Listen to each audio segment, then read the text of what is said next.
Hello বন্ধুরা, তোমরা কেমন আছো? আশা করি ভালো আছো। আমিও ভালো আছি। শুভ সন্ধ্যা।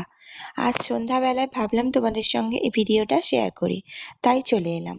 তো দেখো, এখানে আমি একটা পকোড়ার জন্য ডো বানিয়ে নিয়েছি, আর এখানে কড়াইয়ে তেল বসিয়ে দিয়েছি, আর এদিকে ভাত বসিয়েছি।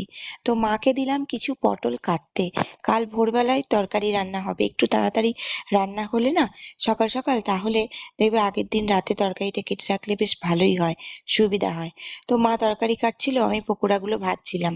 তো দেখো, পকোড়াগুলো ভাজা রেডি।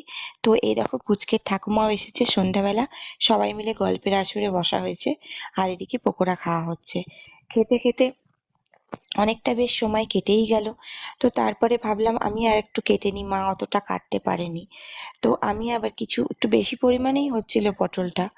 তো এবার সেটা আমিও বসে বসে আলুটাও কেটে রাখলাম, আলুটা ধুয়ে ফ্রিজে রেখে দেবো। তো চলো, মোটামুটি সন্ধ্যের কাজ পুরো কমপ্লিট। রাত তো প্রায় হয়েছেই। আমার বর খেয়ে উপরে চলেও গেছে। তারপরে আমার মেয়ের একটা বান্ধবী এসেছে। মেয়ে বলল যে মা, রাতে আমরা দুজনে খেয়ে নেবো, তো একা একা তোমরা খেয়ে নাও। তো আমরা খেয়ে দিয়ে নিজের মতো শুতে চলে যাব।